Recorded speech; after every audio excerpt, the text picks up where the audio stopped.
Imaginez une existence tissée de paillettes et de projecteurs, où chaque sourire cache des années de larmes silencieuses. Imaginez être admiré par des millions, mais mourir de solitude au sommet de votre gloire.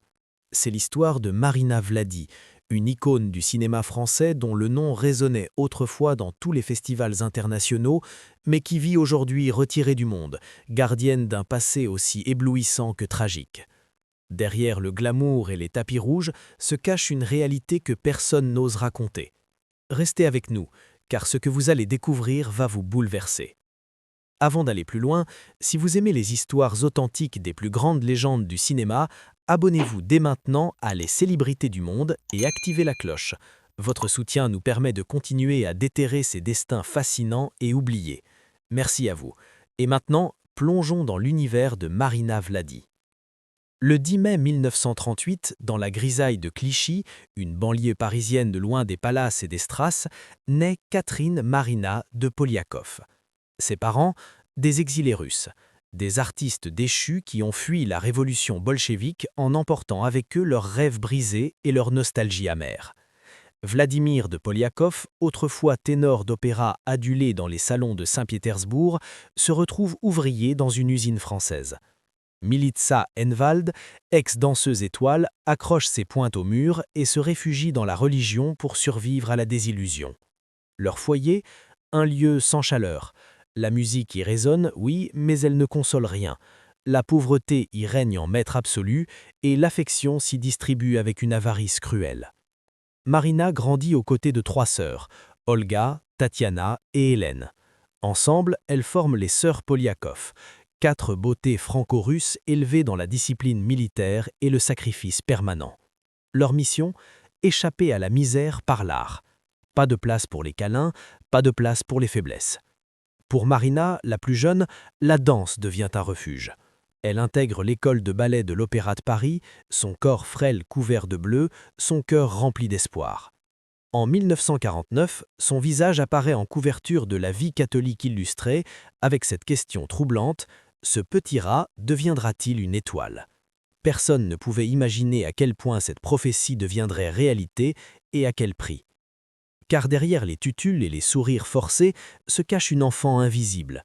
Marina avoue avoir grandi dans l'ombre de ses sœurs, en compétition perpétuelle pour capter un regard, une approbation, une once d'amour parental qui ne venait jamais. « Nous avons appris à sourire », dira-t-elle plus tard, parce que pleurer ne changeait rien. À seulement 11 ans, elle monte sur un plateau de cinéma.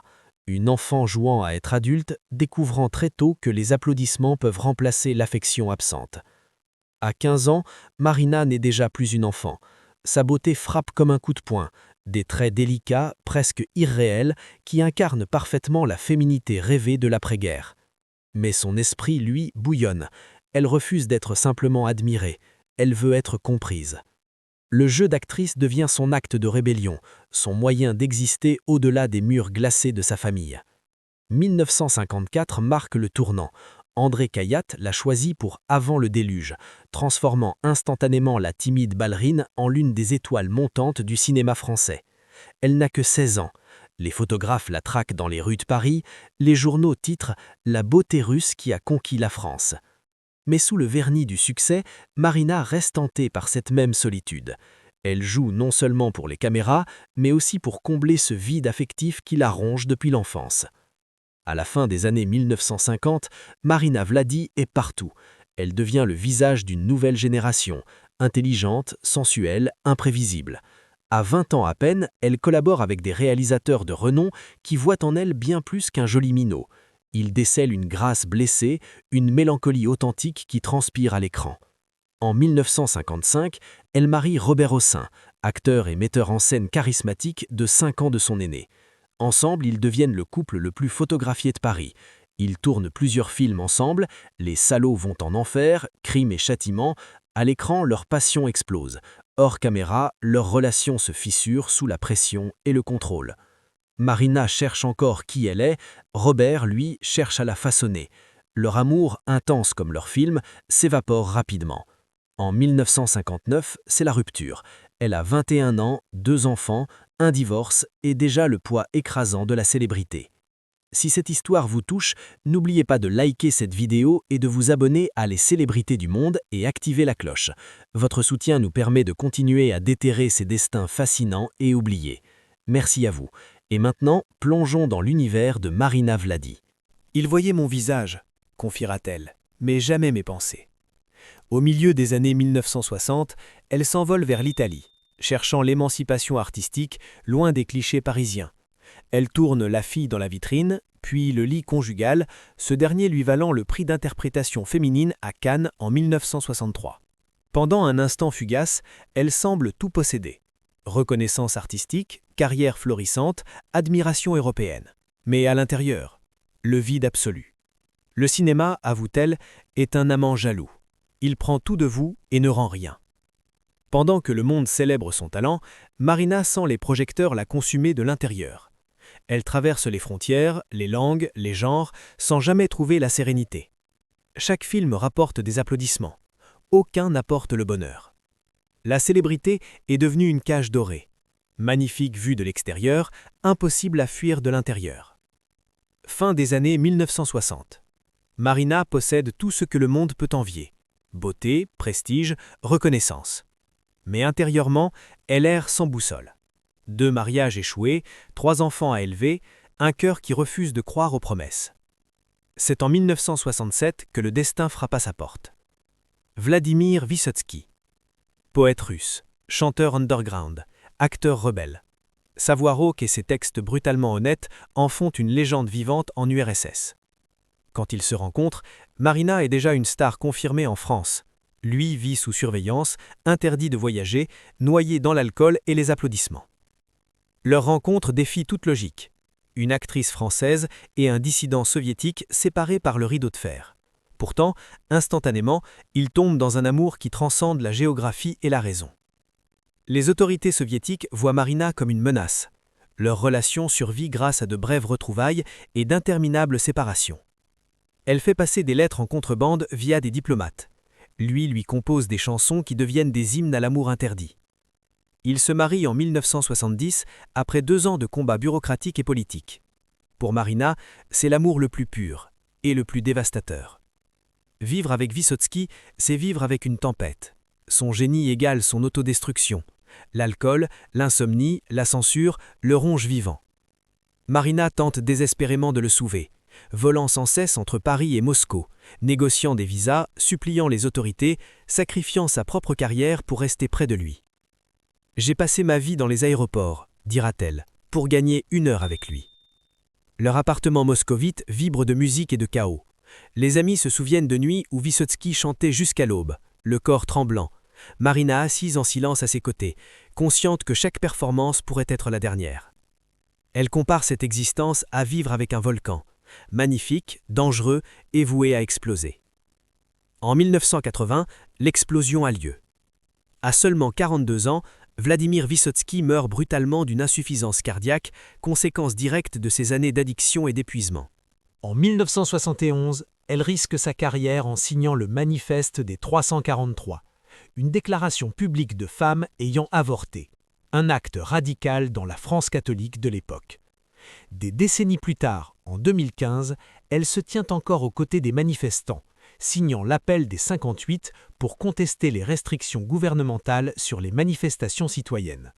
Son courage lui vaut le respect, mais aussi l'isolement. Certains réalisateurs cessent de l'appeler, les invitations disparaissent. Mais Marina s'en moque, elle a déjà perdu tout ce qui comptait vraiment. La foi devient une autre bataille silencieuse. Élevée dans une famille où la religion relevait davantage du rituel que du réconfort, elle passe une grande partie de sa vie à la questionner. Pourtant, en vieillissant, son chagrin pour Vysotsky et Schwarzenberg se transforme en une forme d'acceptation spirituelle. Elle parle souvent du destin, de la façon dont l'amour, la souffrance et la mort forment un motif que l'on ne comprend qu'à la fin. « Rien n'est perdu », confie-t-elle en 2018. « Même la douleur devient une forme de connaissance. » Vous êtes toujours là? Merci de suivre cette histoire jusqu'au bout. N'oubliez pas de vous abonner à Les Célébrités du Monde pour découvrir d'autres récits captivants de légendes oubliées. Ces journées deviennent de plus en plus consacrées à l'écriture. Depuis 1979, elle publie plus d'12 de livres, romans, essais, réflexions autobiographiques. Chacun est un fragment d'elle-même. De l'autre côté du miroir, 4 siècles d'amour, l'autre, mon frère, mon roi, mais c'est Vladimir ou le vol arrêté qui demeure son œuvre la plus personnelle et la plus poignante, rééditée plusieurs fois pour les nouvelles générations. Par les mots, elle maintient ses 2 grands amours en vie.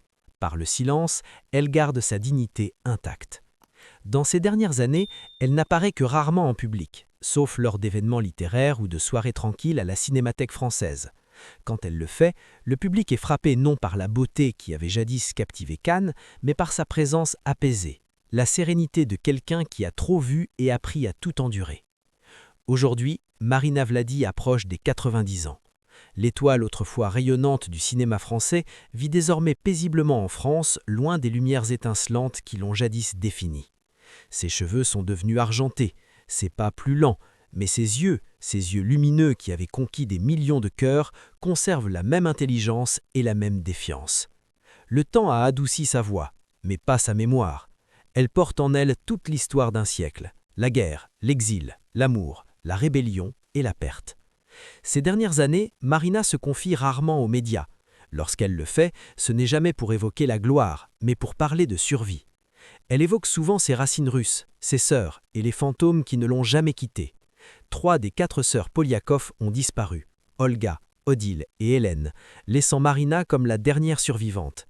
C'est étrange, avoue-t-elle un jour, d'être le dernier témoin de l'histoire de sa propre famille.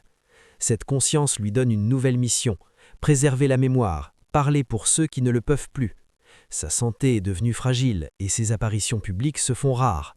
Mais en 2018, elle surprend beaucoup de monde en acceptant la présidence du Festival de cinéma de Valenciennes, prouvant que sa passion pour le 7e art brûle toujours silencieusement. En novembre de la même année, on l'aperçoit à la Cinémathèque française présentant La Princesse de Clèves, le film même qui avait fait d'elle une icône plus de 60 ans plus tôt. Le public lui offre une ovation debout, non pour la star qu'elle fut, mais pour la force qu'elle incarne. Derrière les applaudissements, pourtant plane une tristesse muette, la conscience que le temps n'épargne aucune légende. L'argent et la gloire n'ont jamais vraiment compté pour Marina. Contrairement à ses contemporaines qui ont bâti des empires à partir de leur célébrité, elle a vécu modestement, utilisant souvent ses revenus pour soutenir des causes et des amis dans le besoin. Sa vraie richesse était émotionnelle, trouvée dans les livres, les souvenirs et les rares lettres d'admirateurs qui se souviennent encore de sa voix, de sa grâce et de son courage. Lorsqu'on lui demande un jour comment elle souhaiterait être rappelée, elle répond simplement « comme quelqu'un qui a trop aimé et donc trop souffert ». Ces mots résument toute une vie de contradictions. La danseuse devenue actrice, la star devenue veuve, la rebelle devenue philosophe. Près de 90 ans après sa naissance dans cette froide banlieue parisienne, Marina Vladi demeure l'un des derniers témoins vivants d'une époque où l'art était à la fois salut et sacrifice. Son histoire nous rappelle que la beauté s'efface, que les applaudissements s'éteignent, que même l'amour passe, mais que la dignité, une fois acquise, survit à tout. La vie de Marina Vladi n'est pas seulement celle d'une célébrité, c'est celle d'une survivante, la force tranquille d'une femme qui a continué à avancer longtemps après que les projecteurs s'y soient éteints. Alors, qu'en pensez-vous? Croyez-vous que Marina a trouvé la paix après toutes ces années de perte? Pensez-vous qu'une vie aussi intense peut laisser place à la sérénité? Partagez vos réflexions dans les commentaires. Et si cette histoire vous a touché, si elle a changé votre regard sur le prix de la gloire, alors montrez-le, likez, partagez et abonnez-vous à Les Célébrités du Monde. Votre soutien nous permet de continuer à exhumer ces destins oubliés, ces légendes qui méritent d'être racontées. On se retrouve très bientôt pour une nouvelle plongée dans les vies secrètes des plus grandes stars du cinéma. À très vite sur Les Célébrités du Monde.